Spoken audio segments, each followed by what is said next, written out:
Hello, hello. Welcome back to the show. I'm Nicole Holland and super excited to have you with us again for another amazing masterclass.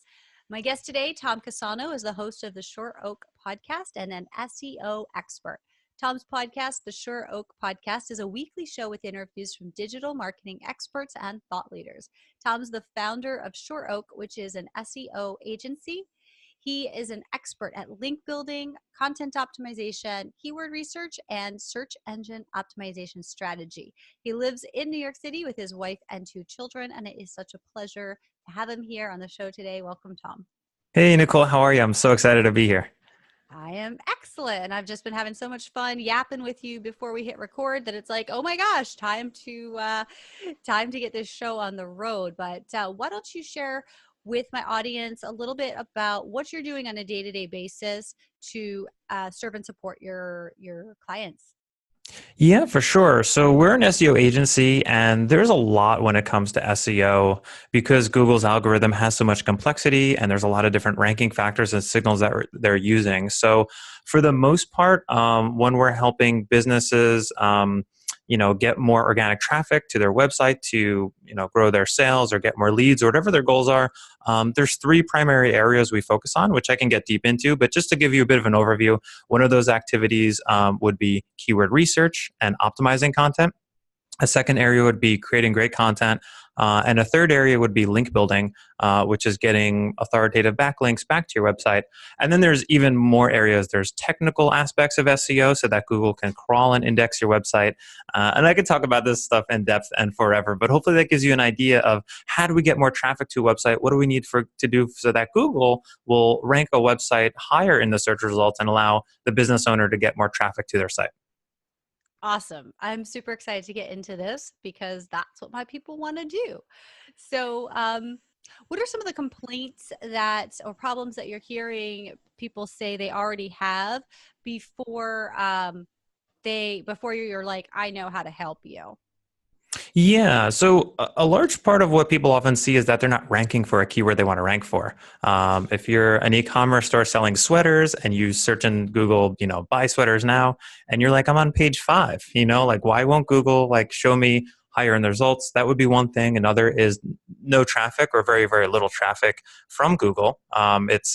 If you're a startup, it could be a little sad or depressing to see I'm only getting 100 visitors a month from Google, or there's other scenarios where a business owner website might be having a substantial amount of traffic, and then Google has an algorithm update and they lose that traffic, or someone's trying to get more traffic and rank higher, and they're just kind of spinning their wheels. They're working hard at it. They're doing the things that they've been told they should do, creating content, publishing a blog post once a week, but Google's not rewarding them for it. And, how do we rank higher? How do we get more traffic? Awesome. All right. So let's get into the Sure Oak way. And yeah, I'm going to let you kick it off. I don't know if you want to start with keyword research and optimization or where you'd like to start, but I want to try and keep this as plain Englishy as possible, because a lot of my audience, well, a lot of them are super into, tech stuff and love to geek out on data and stuff like that. There's a lot of my listeners also who are like, whoop, this is all over my head. And I think it's really important when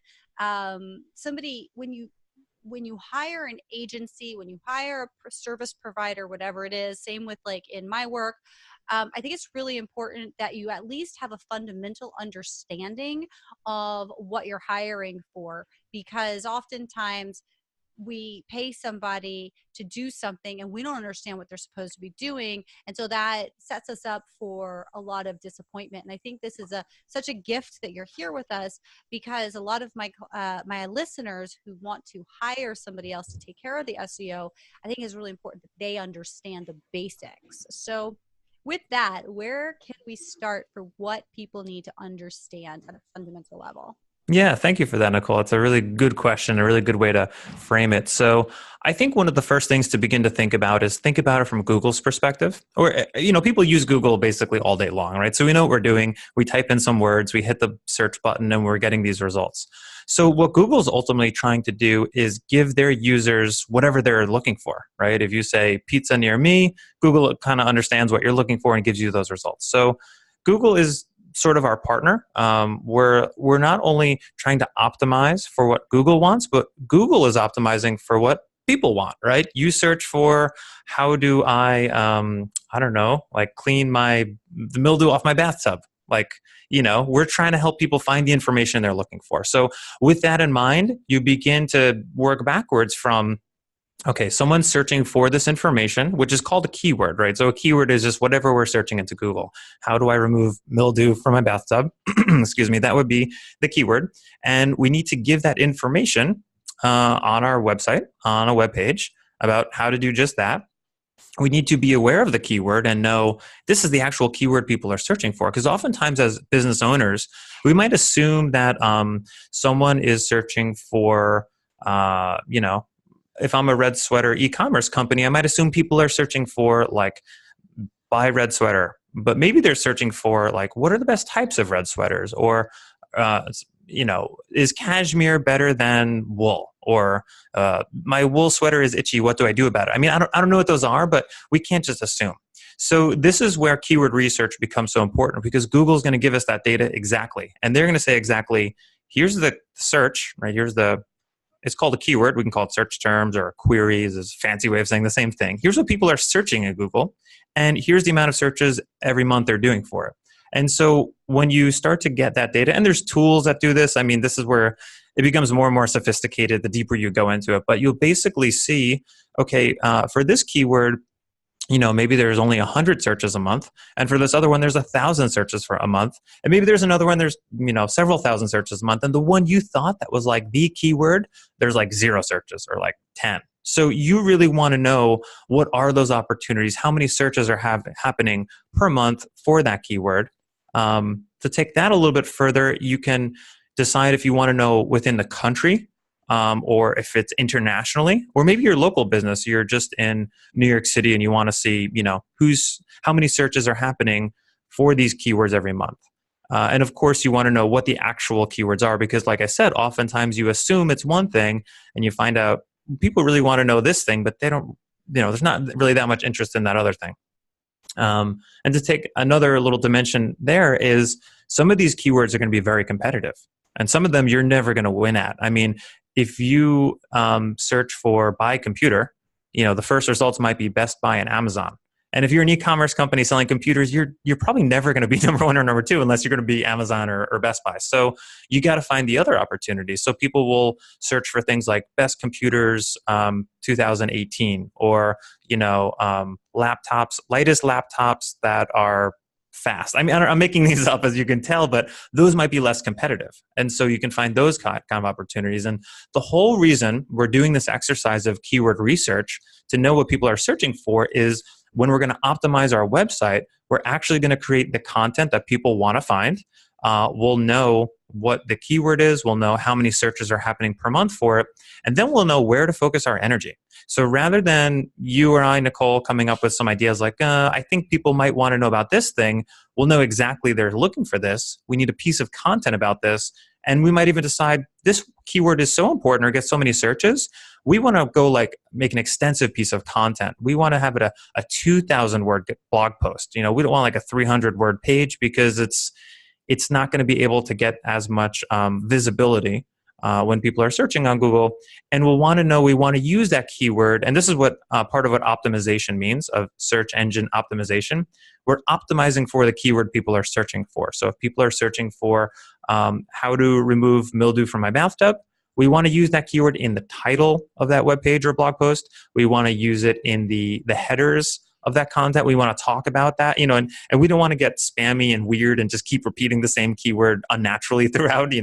People used to do that. We want it to be natural, but we really want to let Google know that this is a very relevant, very helpful piece of content about this thing people are searching for. So this is one of the first main starting points, and then we can talk about content as well. But I hope that helps to give a little overview of what this all means and how it works.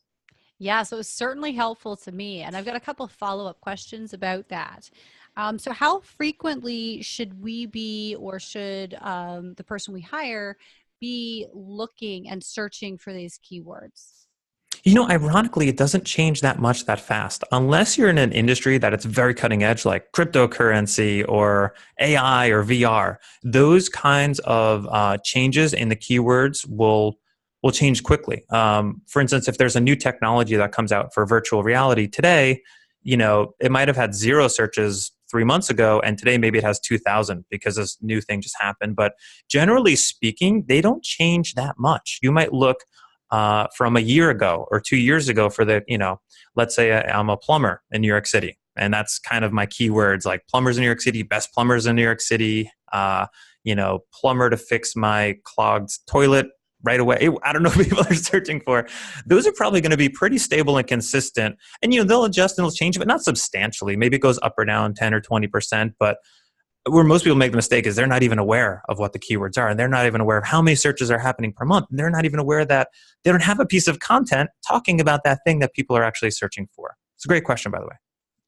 Awesome. So if you don't have, if you're not focused on AR or AI, or sorry, VR or AI or crypto, then like once a month is fine to search, or I think once a year. It depends on how.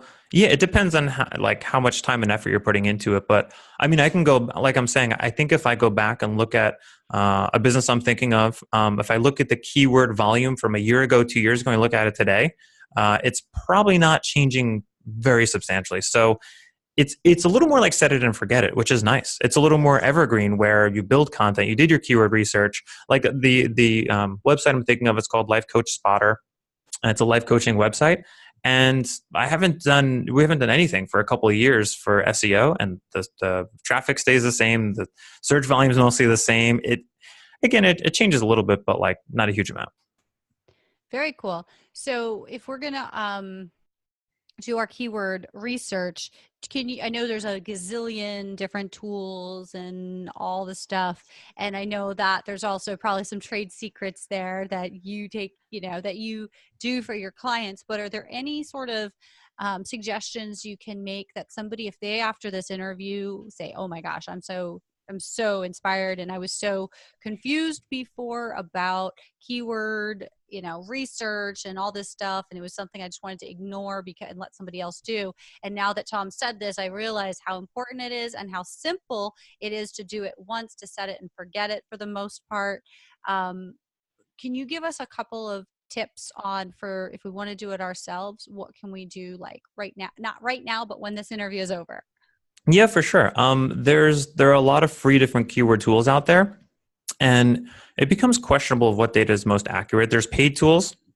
Google has their own free tools called Google Keyword Planner. So you can just Google free keyword tool, or there's keywordtool.io is one of them. kwfinder.com is another one. There's dozens of them out there. I'm using paid tools, which people, if they're just kind of playing around, they're probably not going to spend $100 a month. But if you want paid tools, there's Ahrefs, there's SEMrush, there's Moz. Uber Suggesto is another free one, actually, I meant to mention. So it's a good starting place, and it's really interesting to just type in what you think people are searching for, and then it spits back out the suggestions and say, no, this is what people are actually searching for. And sometimes you get these insights and discoveries, and you're like, oh, I had no idea there's all these people searching for this thing in their own layman's or plain language, when you might be thinking more technically. Like there's someone we were speaking to, and they do like IT consulting. But people were searching for computer support, computer help. It's sometimes just different terms that they're using. Totally. Okay, so once we know what these keywords are, then we can start creating content around it. So do you want to explain what your best tips are for this? Go into Yeah. creating comprehensive content guides? Yeah, for sure. So if you look at the web, you know that there's just enormous amounts of more and more content being created every day. We're creating podcast content right now. There's more and more videos going on YouTube every day. And with written content, it's the same thing with blog posts. If you look at WordPress, I think the last I looked, they were publishing 80 million blog posts per month, every month. And it's just growing month over month, year over year. So there's a lot of competition. You could search for just about any B2C consumer topic, and there's tons of content out there. So in order for you to compete, you really have to go further than what's already there. So if you could be writing on any keyword and any topic, but if you're going to write something that's like 500 words, 800 words, it might not be substantial enough that Google's going to say, wow, this should be on page one. This should be ranked in the top few positions because it's so valuable. So we've seen over time, and this is what works, there's different names for it. So I call it the comprehensive content guide. There's a guy, Brian Dean in the industry, he calls it the skyscraper technique because it's like you're building a building that's going to be that much taller than the other ones. Rand Fishkin from Moz calls it 10x content. You're going to make it 10 times better than what's already out there. So people are creating the ultimate guide to do X, the complete guide for Y. And you've probably seen these on the web. So rather than creating your 500-word blog post, you want to create, I go so far as to say, Nicole, and I admit I'm an extremist, but I'll say, 3 to 12,000 words of content. Because there's stuff out there that's 1,000 words long, 2,000 words long. And it's not just about length. I know I'm talking about word count, but we're not creating fluff. We're not creating more words, just create more words. It has to be valuable. It has to be engaging. If you look at the criteria today by which Google is deciding which pages to rank higher that will help serve their users get the information they want, it's going to be more engaging because Google's using user engagement metrics to determine, are people staying on this web page? Are they reading through? Are they scrolling through it? Or do they just go to this web page for 3 seconds and click the back button? And you have to keep in mind that Google owns Chrome. They own Android. Google Analytics is theirs. So they have all the behavioral data they need. So we're not just trying to fool or trick Google, like, put the keyword in, write a whole long thing about, fluff, and then hoping we'll rank higher. That's not going to do it. So we have to go the extra mile, create amazing, helpful content. We kind of talked earlier before we started recording about adding value. And that's big. And it's like just giving away free value, and it's a little tough because if you really want to do this right, you're going to create a lot of content. You're going to create very helpful content. You're going to be giving away all this stuff for free. And you might be scratching your head like, what am I going to get back? Like, why would I do all this? Why would I invest my money? Why would I hire writers? Why would I do all this? But if you think about, you're going to give to get, right? You're going to help Google help their users. And what are you going to get in return? You're going to get that traffic that you really want so badly for your business, for your website. So it's like anything. It's, you have to put in the time and the resources if you really want those outcomes. Awesome. I love it. So let me ask you then, when you're talking about these amazing skyscraper or comprehensive content guides, are we talking about on one topic, or are we talking about one kind of umbrella topic that you can unpack into lots of smaller topics? It's a great question. Great question. So if you're trying to, I guess the best way to explain is if you're trying to rank for a very, like a one-word keyword, like a broad keyword, like computer, you're not going to rank for the word computer. It's like too competitive. It's too broad. It's everything, right? So the more narrow you get, the less competitive it becomes. So if you're going to try to rank for best computers of 2018, and there's probably a lot of people trying to rank for this one because they know they're selling computers and there's a lot of value there. So you might have even get a little more narrow and a little more focused, like best computers of 2018 laptops or something. Yeah, you got it with or something. Exactly. Because my exactly. tired. Exactly right. And so that's what keyword research tells us. It gives us the opportunities. So, but then you're thinking about, if you're creating all this content, how do you allocate it? If the way I like to think about it is if we're going to create 10,000 words of content, or you're going to create 10,000 words of your content, which is a lot, it's going to take time. How do you allocate that content? And so we have to make decisions to say, here's a good opportunity. The search volume is good enough. It's not too competitive. And if the user intent is pretty high, when I say user intent, that's kind of talking about now the sales funnel. If someone's searching for, cashmere versus wool sweaters. I don't know why I keep coming to wool sweaters. I have to work with examples. They're probably not going to ready to buy your sweaters today, right? If someone's searching for, buy sweater now, right? But that's going to be more competitive, but more likely to convert into a sale for your business. So you have to take that into account. So I know we were talking about strategy as well before we started recording, and the same thing, it starts becoming a whole lot more strategic. What do we focus on? What are the topics? There's a lot of different factors that play into it. But basically, I think to try to summarize what I was saying here is we want to get a little more narrow so it's less competitive, and try to decide on how to allocate our content based on the search volume for that keyword and also the likelihood of the people searching for that to convert into our customer into a sale. Awesome. So if we're going to write a biggie on the best laptops to buy for travelers in 2019, right? With Christmas coming up and all of that, you want to give gifts, stuff like that, right?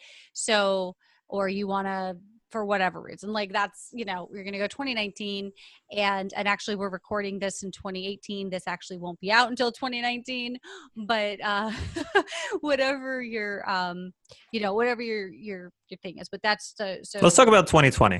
2020. Okay. So the best. The best laptop, I mean, by then we may not even have laptops anymore, who knows. The best laptops to buy for travelers in 2020. um, I'm just so kidding. then when you break that down, are we talking about breaking down like what makes a great laptop for travelers, and here are the different brands that I as the writer recommend, and here's comparing apples to apples? Like, are you talking about like we just go deep with a whole bunch of content and then also add opportunities to direct the reader to purchase that product if they feel that, if they agree with that? Is that what I'm getting here with this biggie one? Yeah, no, that's a fantastic question. And yeah, I was just joking. 2020, 2019, whatever the year, if this is the year 2025, let's talk about that. Yes, the problem I think most people make when they're creating this content for their website and thinking about SEO and trying to get traffic is they're thinking more about what they want from it than what the user wants. So if you put yourself, and this is kind of where empathy comes into play and understanding your customer, or in this case, understanding the searcher. If you really go overboard on, it's called satisfying user intent. And user intent is a fancy way of saying what someone's trying to find, right? Someone's searching for a cashmere versus wool sweater. They search that. You're going to have a harder time ranking if you're trying to sell them something than if you're just genuinely trying to help them. And if you think of your experience when you're searching on Google, I was Googling last night symptoms of sciatica because my wife is pregnant, and I was trying to figure it out. And all I want to know is what are the symptoms, and I'm trying to get that information. Yeah, and if someone's trying to sell me like a pill or a medicine, it's obviously good for the business, but as a user, it's going to prevent me from getting the information I want, and Google's going to recognize that, and Google's not going to rank that content as well. So you need to go overboard thinking about helping the person searching what they want, and then just like you said, you can have calls to action. You can have subscribe to our newsletter, or you can have, buy your travel laptops right here. So, this kind of website, like you're mentioning, could be like an affiliate site, right? Like, so you click that link and now they shoot you over to Amazon, and the affiliate website gets a commission on that. So these things kind of depend on the business model, but even just getting that traffic in the first place should be the main focus. And in order to get that traffic, you've got to help Google's users get what they want. So we have to start with thinking about what they want. And then secondarily, then it's like, okay, now what are we trying to get back out of this? And there's a lot of different ways to do it. We've all seen those pop-ups that are pretty annoying. You're trying to read something and it's like covering your screen and you're like, I can't, you're trying to X out and you can't, and that's also a poor user experience. And that's something that Google won't rank as well and as high because you're preventing the user from getting the information they want. Google doesn't want that, nor does the user. But we want that as a business owner. Like, I want to get your email address before you leave. But then there might be more clever ways you can do this, which is like retargeting, right? So maybe you start acquiring users to your website and then they leave the website. They never fill out their email address or become a lead or a sale for you. But now this person had the intent that they were looking to buy a sweater. And now they're on Facebook and you can retarget them on Facebook and bring them back to your website. Or there's other ways to do this sort of thing, but I hope that helps to answer it. There is a balance, but you got to think of them more than yourself. It definitely was super helpful, and it makes a lot of sense. I wonder if you can, I don't mean to, beat the horse. I don't think it's dead yet. So I wonder if, because that was a great example for e-com, but what about for service-based providers where their website is all about providing value, but also their individual services? So for example, like an agency owner or like a coach, as you mentioned before. So taking a coach, for example, they're educating and going deep and giving the person lots of information, but while they're also building their own brand, because you want to keep them there, you want to get them on the, but it's Exactly. also, I think, and correct me if I'm wrong, I'm happy for a conversation around this, but I'm thinking that when we're building a website and we're creating that content for our own personal brand, and then the even if the person doesn't subscribe or whatever, that's all fine and well, but they're coming back, we want them to know us as a trusted advisor in this niche. And so when they do come back, we also want to give them an opportunity to buy from us. So is it enough to just have in the menu bar our services, or is it that we also want to, maybe you can explain what an appropriate call to action and how we would put that into the content that they're reading on the blog? Yeah, you said it so well. I'm so glad you brought this up because I didn't even mention this whole part about branding. How many times have you searched for some kind of information and you came to this website, and just like you're saying, the expert, the consultant, the coach, they in an authoritative and very trustworthy way walked you through that article and helped you really understand here's what you need. And especially the more niche it is, the more important it is. So someone's I'm looking for a consultant for podcasting and I need some help. I need some coaching, and then it come to your website and then you're walking me through like here's the things, and I'm like, wait, what website is this again? Who am I at? Who is this? I was like, oh, it's Nicole Holland's website. Okay, like boom, the first impression of your brand, right? Of you or the business. In that content itself, you have the opportunity to build that authority, build that trust, build that relationship. Someone who's never heard of you before now is like, maybe they leave that website and a week later they're thinking about another question in their head, like, Nicole's stuff was pretty helpful. Let me go directly back to her website. Well, the other part you're talking about when it comes to conversion rate optimization is exactly how do we get visitors coming for the first time, or maybe they're revisiting, how do we get them to convert into a sale? And that's a whole art and science unto itself, which I'm not an expert in. I know bits and pieces of, and part of that is, you want to have calls to action. It's great to have in your menu, like if it's, get your free consultation or hire me now. I mean, with a services business or consulting business, it's really about lead generation to convert them into then becoming a customer client. So you need to optimize and have, could be a contact form. I think it's good to have something of value, coming back to value. So like get your free consultation, or it could be a lead magnet, like get the ebook of the top 10 ways to do whatever. That's something you want to think through. And there's lots of ways to optimize for that.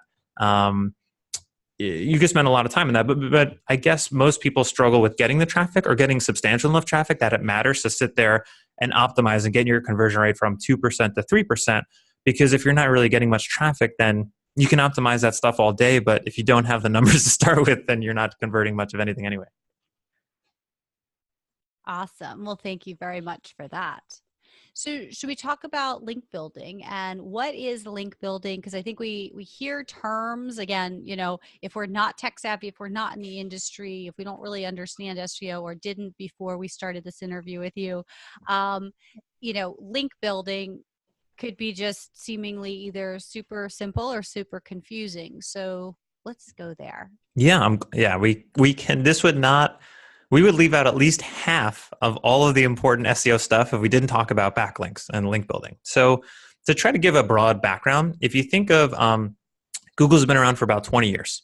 And in the 90s, the thing that really set them apart from the other search engines, the reason people are using Google and they're not using Alta Vista or Excite or all those yeah, you remember them, is because, Larry Page and Netscape, Sergey, yeah, sorry. Do you Netscape. Well, remember that's the Netscape? browser. Did they have a A- search engine too?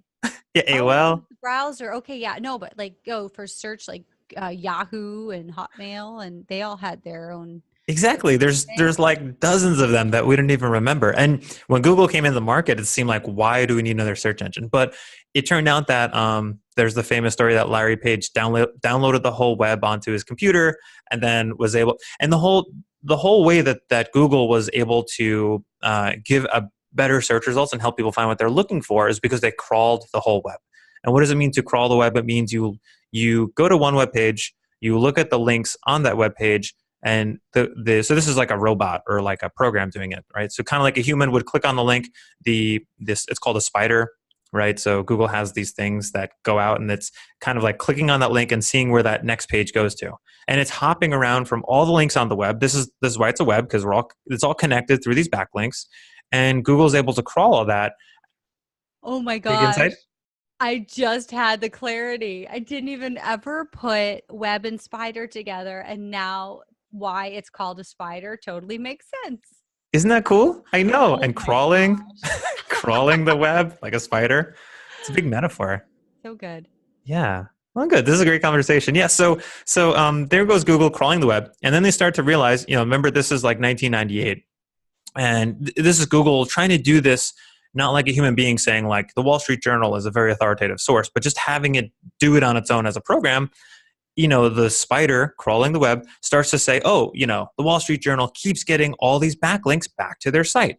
And so Larry Page and Google's big thing was using that information to say, okay, the Wall Street Journal must be a more authoritative website with more helpful information and content on it. Therefore, if this website and these web pages keep getting more backlinks from other websites because it's a more authoritative source and people are citing a statistic or some helpful piece of information for their readers at their website, then they're saying, okay, this is a good website that has good information. We should therefore rank them higher in the search results to help people find what they're looking for. So what does all that mean that I just said? It means that Google is using backlinks to determine how important a website is based on other websites are linking back to it, and they're linking back to it a lot. And then this stuff it just starts to go deeper and deeper, like which web pages are they linking to on that website, what are the words they're using in the backlink. So if I create a backlink to your website, and I the blue highlighted text, if I say like podcast consulting expert or PR help, blah blah, those words, Google's also seeing the blue highlighted text and can say, oh, like maybe the Nicole's website is about this topic. So backlinks are so important because it helps Google to know that it's basically like social proof. If you think of social media, the more shares something gets on Facebook or on Twitter, it's social proof. People keep retweeting this. Why? I don't know, but it must be important. Even if you didn't look at the actual content, it's an indicator. So Google uses an indicator and signal to say, okay, this website's getting a lot of backlinks. It's getting backlinks from other authoritative websites. So to continue that example, if the Wall Street Journal is getting all these backlinks from across the web, and the Wall Street Journal links back to Nicole's website, whoa, like Google's like, this must be a pretty authoritative, website with great information, because the Wall Street Journal, one of the most authoritative websites on the web, is linking back to it. So the problem is everything we just talked about. We talked about keyword research. We talked about content. You can have the best keyword research in the world and the best content in the world, but if you have zero backlinks to your website, or very few, just a few dozen, you're not going to get the love you feel like you deserve. And that's the saddest part to me about a startup doing SEO is they might have great content. They might have a lot of value to add. They might have done keyword research and optimized on their website. But if they haven't done any PR, if they haven't done any podcast interviews, if they're not getting any links back to their website because other people have found their resources to be so helpful and valuable, then they're not going to get the traffic that they feel like they ultimately deserve. And this is where a lot of people struggle. Now, and I can keep going into, okay, well, how do we get backlinks? But I'll stop here to see if you have any questions so far. Oh, so good. My brain is just turning and churning. I wish we had another hour to keep going. I would love to have another conversation with you, but I could have helped myself, I guess, to have asked you that after we stop recording. But anyway, so what I want to know now is in terms of link building. So you're saying, for example, for this episode, I shouldn't just call it podcast, 531 or whatever, but I should actually, should I include your name in it, or just the what's best for Google, just the Oh, topic of what we're you mean talking like the backlink? Like if you're creating a about? backlink I'm not sure, because backlink for is the like title? from your site to mine, right? But I think I need to create a show notes page where this video is going to live, and where the show notes are going to live, and all of the links to all of the resources shared, like Moz and like your website and all of that. So when I create that blog post essentially, or my show notes page, what's the best way to title or not necessarily to title, but to like what the link should be. Which link? The link of the, I know you're just talking about the page with the show notes and the link Yeah. from where to where. Oh, the link for the page, like the URL for the show notes page. Oh, okay, gotcha. Yeah, yeah, makes sense. Yeah, and that's Okay. another thing to optimize, like the title. So that would be keyword research. So you'd want to, I know there's a keyword out there. It's like SEO tips or top tips SEO 2019, something like that. Mhm. You could guess those in one of those tools, and it'll spit out the actual keyword people are using. So basically, you'd want to do some keyword research and take some guesses, like what is the content about? What do I think might be the keywords? Put them in the tool, and the tool will tell you, here's the number of searches and here's the keywords people use. And then you want to title it that, like you said, the URL slug, the link to that page, right? You want to put it in there too. Mm-hmm. So, and is that something that we should be doing and looking at each piece of content we create and creating a link that we do that research for, or does that Mm-hmm. just seem like overkill? No, you want to do it. Like I can give you an example. On the Shoro podcast, on my own podcast, I did an interview with someone named Josh Steinley, and we talked about how to become a contributor. You know him, okay? How Lovely. to be, Yeah. yeah, yeah, how to become a contributor on Forbes. That was what you want to talk about. Great, we did it, and I think I did some keyword research and optimized it for that.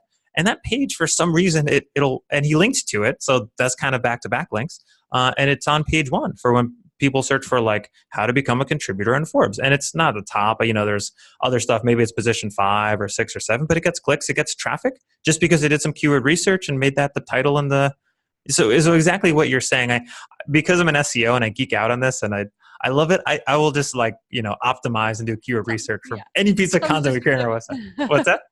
Something's just a given. It's just always, right? Yeah, So yeah. that's something that we can, if we haven't already been doing that. I have not.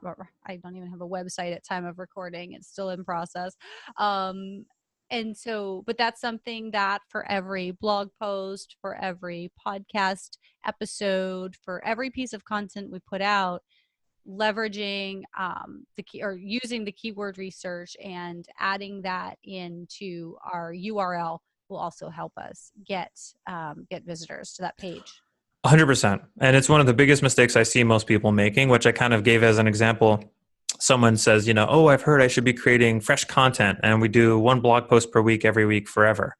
And then I look at it and I'm like, but it's not targeting any keywords. So from a content marketing standpoint, it might help with getting it shared on social media or sending it out to your email newsletter.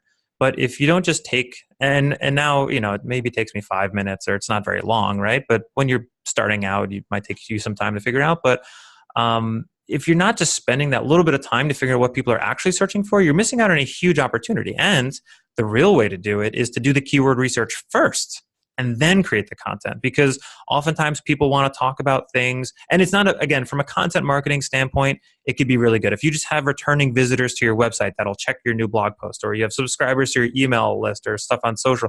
That can work great, but oftentimes I think the great value of the content on your site is that you'll get this evergreen recurring traffic coming back to it because it's ranking in Google for something people are searching for. So you actually want to start with what people are searching for. It's like product market fit. If you just start creating some product you think people will want and you put it on the market and no one's buying it, and you're like, how come no one is? It's the same thing. You got to start with the market, start with the keyword research, then create that content, and then it'll fit, and then it'll be relevant, and it has a chance of ranking. But I have to just reiterate the point. You can have the greatest content in the world, but if you don't have the backlinks to it, if your website is brand new or has, your versus if you have built authority, if you've built relationships, if you've done PR, you have backlinks back to your website, you can have a less great piece of content and just publish it on your website and it'll just start ranking. Like, to give you an extreme example, imagine the New York Times writes a piece of content on, the best SEO experts in the US or in the world, whatever. Like, they could publish that tomorrow and be ranking number 1. And I could publish the same piece of content and I won't be on page 10 because I don't have the authority that they have. And when I say authority, I mean from the backlinks of the web linking back to their website. Awesome. Okay, so now just another thing about the backlinks then. So I create a show notes page, and folks, if you're listening, this is not the show notes page. I'm just spitballing here.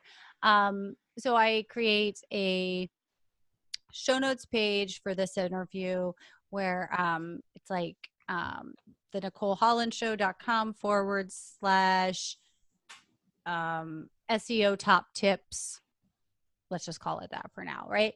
Um, then I share it with you and I say, hey, Tom, so the show is up. Here's the link to the show. I'd love for you to share it. So if you put this on your website, directing people to your episode, then that's a backlink. Yes? Exactly. And what's actually happening in this case is you're probably linking back to me or my websites. So I'm getting value out of that from an SEO standpoint. If you're linking, I've got, let's say there's two websites of mine that you're linking back to. Those are getting your backlinks. So Google's going to crawl and see that you link to me and these two, and that'll help those websites. And vice versa. If I'm now linking back to you, you're also getting, the colloquial term for it is Google juice, or the technical term is link equity. But it basically means that you're getting that backlink and I link to you, then that's a good thing for you. And that's going to help Google to say, oh, wow, okay, like Nicole's website must be slight, I don't have that much like authority to send your way, but whatever is there, it'll go to you, right? But it's not going to be as valuable as the Wall Street Journal linking to you. But yeah, like it'll add a little incremental, like, ooh, like, okay, some more, um, validation. Cool. And so when we get PR, we get press, we get mentioned in Forbes, then that is a backlink to us. Yeah. Mm-hmm. Okay. Yeah, as long as there's a backlink, because so they might mention your name and not put the blue underlined text with the backlink. So yeah, that is value to you. As long as the link is there, and even where it, it's identifying the show or the summit or the whatever, and it's sending traffic to my website. And then um when I share, hey, I was just featured in Forbes on my media page, and I link to that article, then that's more juice.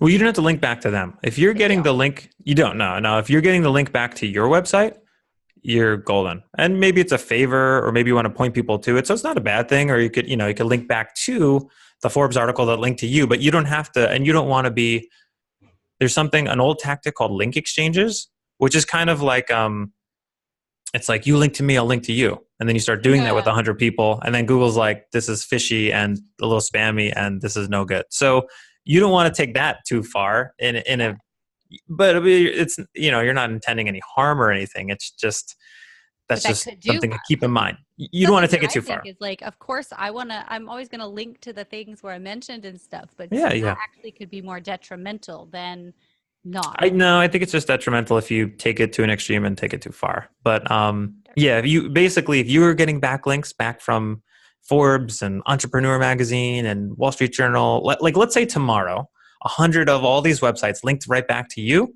your traffic would probably just go through the roof. Assuming you did some keyword research and created some great content stuff to rank for, like it would work. It would do wonders. The challenge is, how do you get those links? And that's really hard. That's where everyone kind of struggles, and they're like, okay, well, a backlink from Forbes, but how do I get it? How do you do that? And then maybe that's PR, and there's other tactics. I don't know if you're familiar with guest posting. People write a guest post.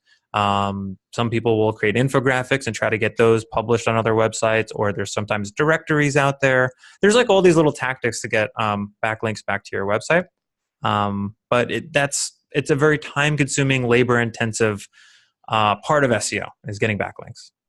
And that really is as simple as it is other publications, other blogs, other websites, putting a link directing people to your website. Yeah, and then you can always take it further. So of But course, I mean, that's what a backlink is essentially. Yeah. yeah, oh yeah, Okay. that's what a In backlink the is. simplest form, it's other people linking to your website or content.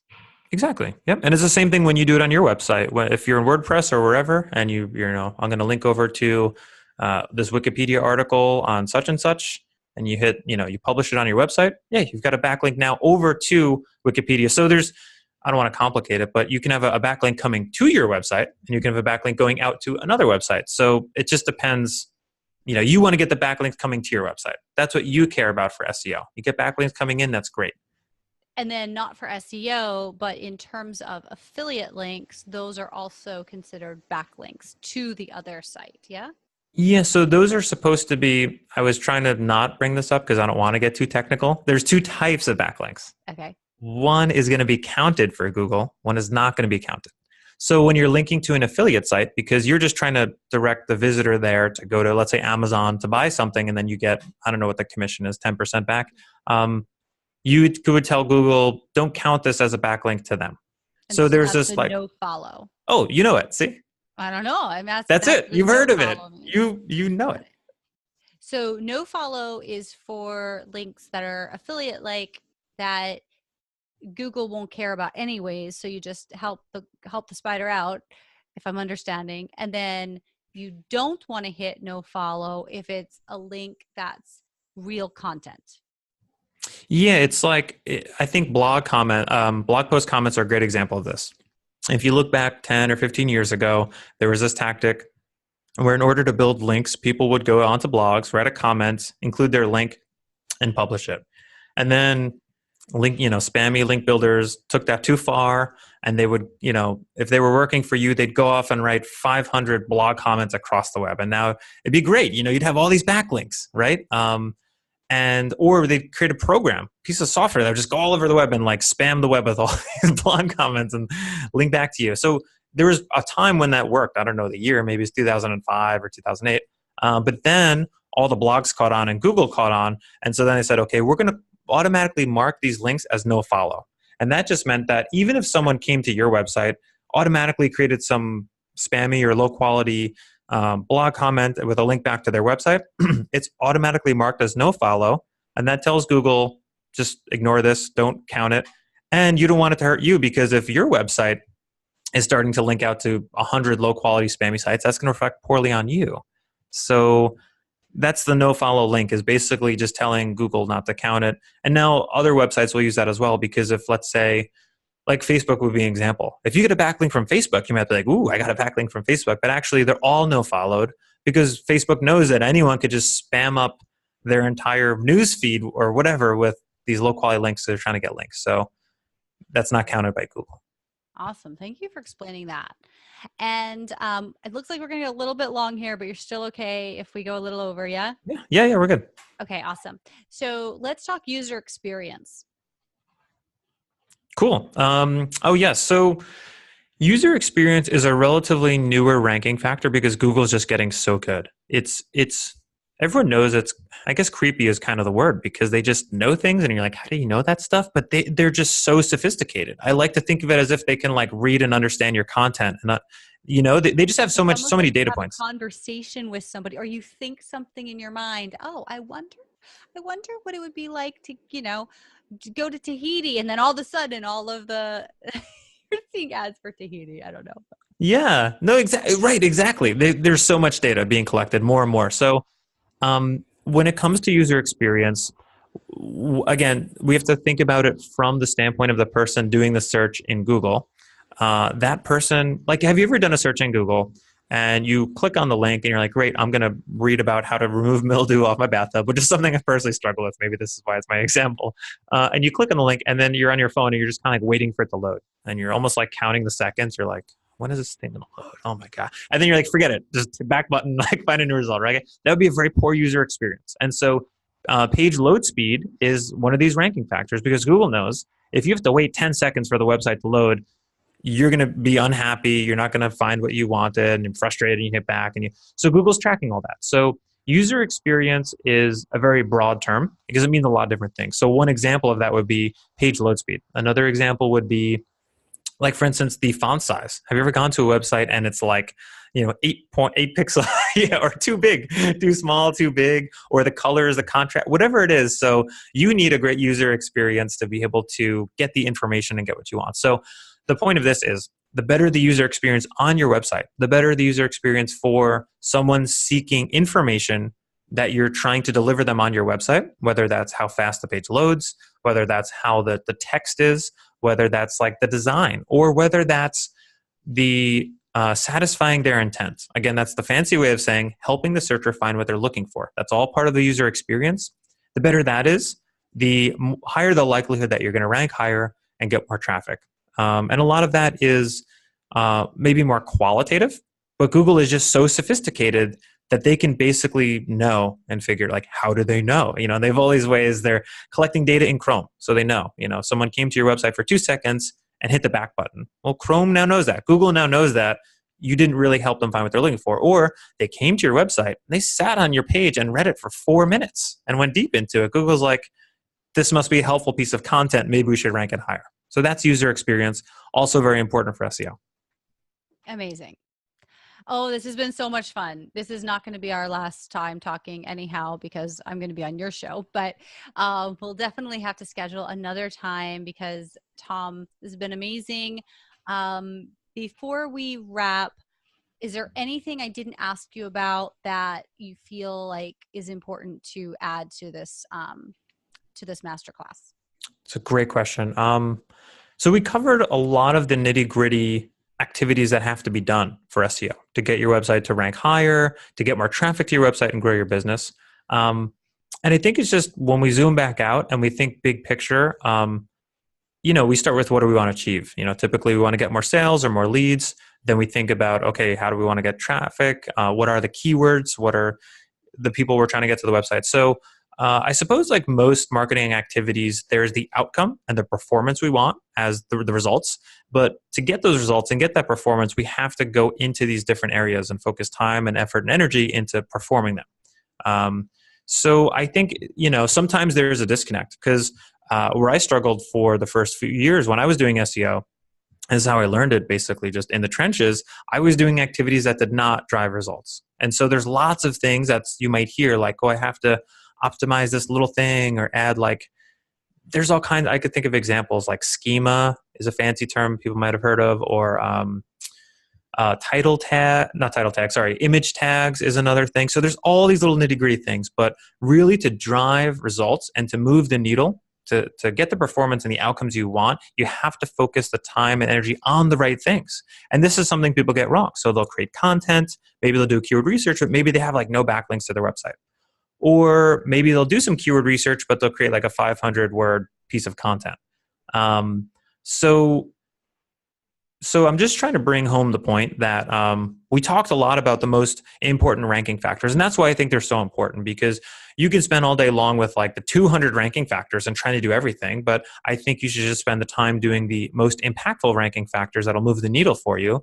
But you have to keep in mind that you might be doing activities that might not move the needle for you, or I might have said you need to do backlinks, but maybe your website already has a ton of backlinks and your opportunity is not the backlinks, it's really the content. Or maybe it's a technical thing. If you have a big website with over 1,000 pages and there's issues, there's 404 broken pages, there's no sitemap, there's other more, so the scenario any website or business is in is going to vary, but the whole point is to drive the results and focus on the right activities, and your biggest opportunity is to drive those results. So good. I'm sitting here taking so many notes. You know what? That's why I shut everything down, because I had 3 websites and I was getting a ton of traffic. I'm like, where's this traffic coming from? And it probably is from PR and being on over 100 podcasts and doing and getting earned media. But I was like, I keep getting all this traffic and it's everything's broken and so I took it down. I know, wrong thing to do, but I had to focus at the time. And so this is just so valuable to me personally, as I am right now in the midst of building my new site, because I want it to be mammoth and I want it to be solid and I want it to be best practices. And I'm really excited that that we were able to have this dialogue for myself personally, because this is just really valuable for me, but also that my listeners can take so much away from this. And I just want to put it out there right now, guys. If you got value from today's episode, definitely, please come to the show notes page and leave your comment. This is not to weird back. I want to know what your biggest takeaways were. I want Tom to know what your biggest takeaways were. You can also shout us out on social media, and the links to all of Tom's social, all of Tom's sites, everything is going to be on the show notes page. So if you come to the NicoleHollandshow.com and you search for SEO or you search for Tom Casano, you'll find it all there. But Tom, how can my listeners get in touch with you directly if they'd like to take next step with you and continue the conversation? Yeah, great stuff. And by the way, I just before that I have to say when you're doing the new site, make sure your old sites are redirecting. 301 read. Okay, you know that. You're on top. Okay, Okay. good. I can't not tell you. We can talk more about it, but And there's a lot of pretty links that need to be carried over to. Yeah. good. Okay, good. Because if you don't do that, then you'd be crazy to have all those backlinks and not redirect them. Okay, good. So, yeah, I'm with you 100%. If anyone needs help, has questions, feel free to reach out. I'm happy to help. That's a great idea. If people want to leave a comment or hit us up on social, it'd be fun. We could have like Twitter chats going on and whatnot. But yeah, I'm happy to help. I hope this was helpful for listeners. And you can find me on LinkedIn, Tom Casano. You can Google my name. And my company's name is called Shore Oak. That's SUREOAK, like an oak tree. I also have the Shore Oak podcast. So, you know, and you're going to be on there, or you probably will have already been on there by the time this comes live. So, yeah, keep in touch. Let me know how I can help. And it's been really fun. We'll talk some more SEO, but I really appreciate it and happy to help anyone who has any questions. Thank you so much.